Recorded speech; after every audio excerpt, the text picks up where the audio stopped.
Yes. Andiyan na po. Nakita natin lahat ang smoking gun.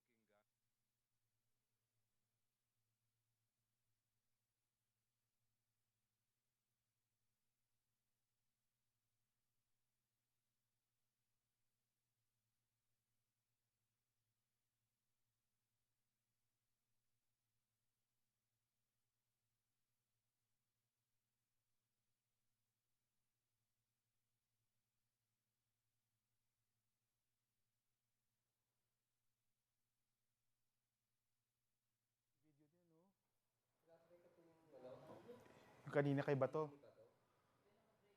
Patagtatakbuhan. Pamilya, sa mga kabataang naghahangad ng mas maayos at tapat na pamahalaan. At para sa lahat ng Pilipino na pagod na pagod na pagod na sa katiwalian. The House is ready to prosecute, Mr. Speaker, Your Honors. To Vice President Sara, see you in the impeachment court.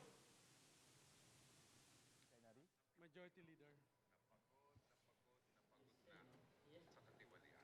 Piniplay ngayon sa Senate. Sila nagpe-play o tayo?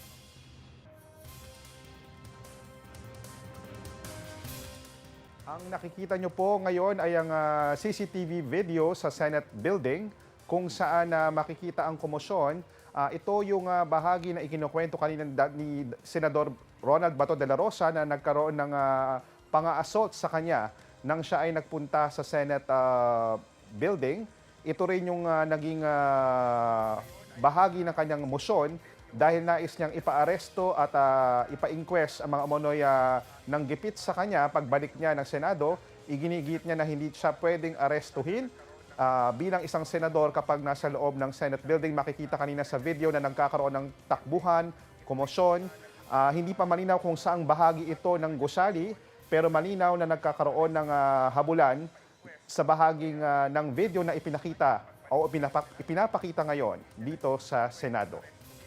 Babalikan po natin ang ilang detalye kaugnay dyan sa nangyaring komosyon na yan at sa video ng nangyaring pagbabalik ni Senador Bato de la Rosa sa loob ng Senate building na laman din ng kanyang reklamo sa mga umunoy pilit na umaaresto sa kanya.